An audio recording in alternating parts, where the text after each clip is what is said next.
Akkam jirtu kabajamtoota ilmaan Oromoo kan miidiyaa hordoftan hundumtuu egaa guyyaa irraa namoota jajjaboo namoota egaa seenaa gurguddaa hojjetan garuu seenaan isaanii guyyaa tokkollee kan irraa hin dubbatamne namoota jajjaboo wajjin walisin barsiisuuf hin jira jechuudha.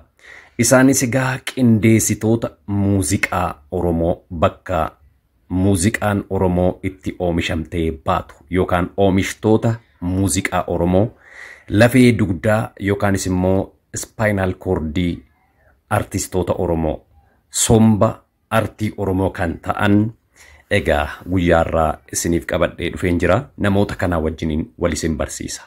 Suuraadhaan asirratti ni argitu jechuudha. Egaa qindeessaa muuziqaa yeroo dhiyoo asittiin isinii kaasaa kanneen akka roobaa dhaabaa osoo hin dabalatin jechuudha. Yeroo dhiyoo asitti yeroo dhiyoo inni isiniin jedhu kanneen akka Daawit Taaddasee faa kanan isinii kaasa. Daawit Taaddasee qindeessaa muuziqaa jabaa Oromoon qabdu.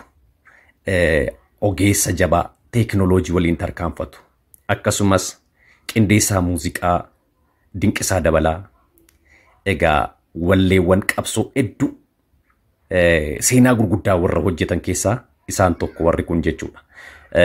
Qindeessaa muuziqaa Dinqisaa Dabalaa akkasumas qindeessaa muuziqaa beekamaa jabaa artii Oromoo duuba jiru kanneen akka Ibraahim Sa'iid faa jechuudha.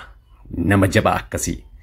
Qindeessaa muuziqaa yeroo dhiyoo asittis immoo hojii ajaa'ibaa hojii dinqii ta'an hojii artii Oromoo bifa addaatiin tarkaanfachiisaa warra jiran keessaa immoo qindeessaa muuziqaa Amaan Iluu. Qindeessaa muuziqaa Amaan Iluu. Egaa kanneen kun akka fakkeenyaatti isinii kaasuu barbaade. Yeroo baay'ee artistootni hedduun in argitu hojii isaanii hin dinqisiifattu. Artisti abaluun yookaan artistiin akkasii guyyaa akkasii muuziqaa gadhiisuuf jechaa jira. Kaamingisuun qabatee dhufaa jira jedhama malee.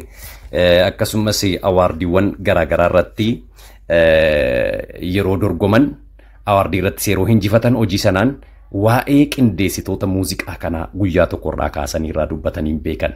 Kanaafuu Oromoon quba qabaachuu qabachuudha namoota akkasii kana warra artiin Oromoo arra sadarkaa kanatti akka guddattu warra godhe aarsaa guddaa warra kafale garuu immoo jireenya tokkollee kan jiraachaa hin jirre.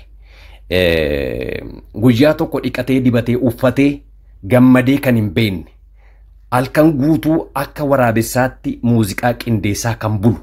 Kan hirriba hin qabne guyyaa sa'aatii muraasa rafee immoo ijoollee isaatiif maatii isaatiif yeroollee kan hin qabne artii Oromoo guddisuuf artii Oromoo mul'isuuf dorgomaa taasisuuf warra aarsaa kaffalaa jiran kanneen akkasii hedduutu jiru jechuudha. Kanaafuu quba qabduu laata warra akkasii yeroo yerootti kana booda sagantaa qopheessinee isinii wajjin wal barsiisuuf jirra jechuudha.